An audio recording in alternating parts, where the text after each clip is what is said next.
Oke, ketemu lagi dengan saya, Haryo Jatistiadi.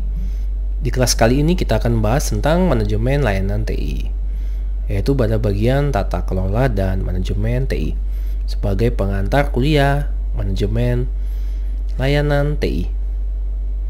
Oke, kita bahas dulu tentang manajemen, governance, dan ownership. Nah, jadi kalau kita lihat hubungannya adalah semacam diagram yang saling berhubungan.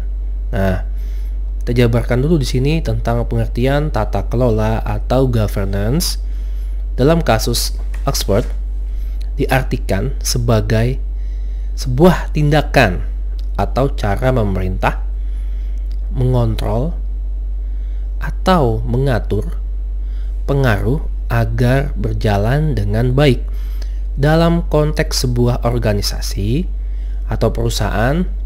Tata kelola tugas adalah sebuah tugas dari top manajemen atau direktur. Nah, tugas dewan direktur adalah melindungi investasi pemilik saham di dalam perusahaan dengan cara bekerja sama dengan manajemen. Nah, ini kalau dilihat diagramnya ownership tadi, ya, pemilik saham itu memilih direktur, di mana dalam pemilihan direktur tadi itu diharapkan dapat melindungi aset-aset kepemilikan dari ownership, ya, kepentingan pemilik tadi. Makanya perlu diadakan namanya direct, secara langsung bisa di direct untuk kepentingan publik tadi, untuk kepentingan apa yang mau ownership. Kemudian juga bisa di-establish strateginya, disesuaikan strateginya yang dibutuhkan sesuai dengan keinginan dari ownership tadi, yang akan dibertanggungjawabkan kepada sebuah direktur. Nah, selain itu juga bisa dinamai dimonitor. Nah, dalam mengembangkan perusahaan tadi atau mengembangkan dari sebuah bisnis tadi, ya, dibutuhkan namanya manajemen.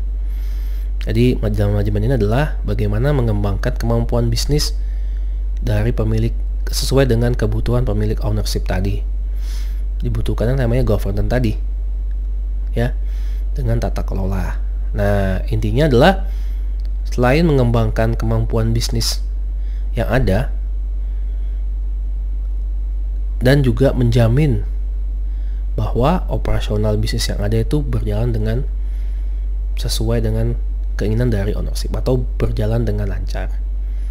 Nah, berikutnya kalau kita lihat tata kelola IT atau IT governance itu mencangkup apa saja. Pertama adalah tanggung jawab. Kalau dilihat dari tanggung jawabnya, biasanya dipegang oleh sebuah dewan komisaris board plus pimpinan direktur plus juga manajemen TI. Jadi kalau disebutkan tata kelola TI, tiga ini adalah orang yang bertanggung jawab: dewan komisaris boardnya, pimpinan direkturnya, dan manajemen TI-nya. Nah, kemudian juga dari tata kelola TI ini bertugas merumuskan strategi TI untuk mendukung tujuan organisasi dan memastikan implementasi strategi TI ini alignment, berjalan sesuai dengan apa yang telah direncanakan tadi. Ketiga, dalam tata kelola TI ini kita juga merumuskan namanya struktur organisasi manajemen TI. Berikutnya adalah juga merumuskan proses-proses manajemen TI. Sudah dibentuk strukturnya, dijelaskan setiap detail dari layanan TI-nya, bagaimana setiap proses tadi dalam memanage layanan TI itu sesuai dengan apa yang diharapkan. Nah, juga jangan sampai lupa merumuskan kewenangan atau decision right, merumuskan kewenangan siapa yang bertanggung jawab kalau ada masalah ataupun ada keluhan tentang layanan TI agar segera dapat diselesaikan dengan bijak dan dengan cepat, dengan baik. Nah, kemudian selain itu juga ada faktor namanya kepemimpinan. Ini juga sebagai faktor penting dalam sebuah tata kelola TI. Jadi adanya sinergi tadi atau adanya sifat kepemimpinan agar semua tadi ya elemen-elemen yang ada di dalamnya tadi, strategi TI-nya, struktur organisasinya, prosesnya, kewenangannya itu harus disinkronkan supaya bisa menjamin sebuah tata kelola yang baik. Nah, terakhir, setiap struktur, proses, kewenangan dalam manajemen TI dan kemampuannya apa saja itu harus bisa dipertanggungjawabkan, ya. Secara struktur, secara proses, kewenangan tadi dalam manajemen TI, kemampuannya itu dapat dipertanggungjawabkan. Nah, kemudian perbedaan IT governance dan IT service management, tata kelola dengan manajemen layanan IT. Pertama, lihat dari tata kelola IT. Nah, dia berfokus pada hal-hal yang bersifat strategis jangka panjang. Mencangkup dalamnya adalah sebuah prinsip-prinsip pengelolaan TI tadi. Kemudian arsitektur dan infrastruktur TI, analisis kebutuhan aplikasi, serta investasi TI dan bagaimana menentukan prioritisasi.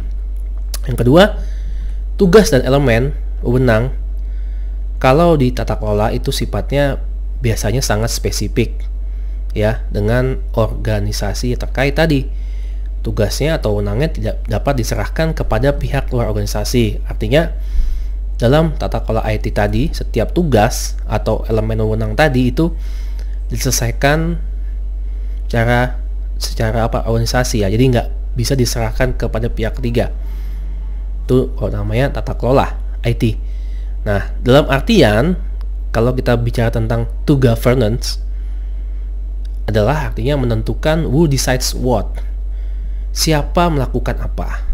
Nah, kemudian dilihat siapa melakukan apa ini, dia harus bisa apa. Pertama adalah bagaimana membuat sebuah keputusan-keputusan yang memastikan pengelolaan dan penggunaan TI itu efektif. Yang kedua, siapa yang seharusnya mengambil keputusan. Yang ketiga, bagaimana keputusan-keputusan tersebut akan dapat dimonitor dan dapat dipertanggungjawabkan. Kalau di manajemen layanan TI itu lebih fokus detail pada peningkatan operasional atau operational excellence dari fungsi-fungsi layanan TI yang ada. Kemudian juga untuk fokusnya kepada efisiensi dan efektibilitas penyedia layanan TI saat ini yang sedang terjadi. Jadi fokusnya adalah bagaimana meningkatkan efisiensi dan efektibilitas tadi, ya, dari penyedia layanan TI yang ada. Nah, kemudian fokusnya kemana? Kalau di service manajemen atau layanan TI tadi itu lebih fokus kepada manajemen operasional layanannya, ya. Jadi bukan secara menyeluruhan, tapi lebih fokus ke bagaimana operasional layanan TI yang berjalan saat ini. Fokusnya ke sana. Yang terakhir, tugas dan elemen wewenang. Kalau di manajemen layanan TI itu dapat diserahkan kepada pihak luar organisasi atau pihak ketiga. Untuk apa sebenarnya? Agar masalah-masalah tentang infrastruktur tadi atau kebutuhan aplikasi itu dapat dihandle oleh pihak organisasi. Nah, kita sedang di organisasi adalah memastikan tadi apakah layanan yang ada itu bisa efisiensi dan efektibilitas digunakan tadi oleh masyarakat. Jadi intinya bagaimana meningkatkan sebuah layanan, ya, operasional dari fitur ataupun fungsi layanan TI yang ada. Oke, sekian dari saya. Selamat siang. Assalamualaikum warahmatullahi wabarakatuh.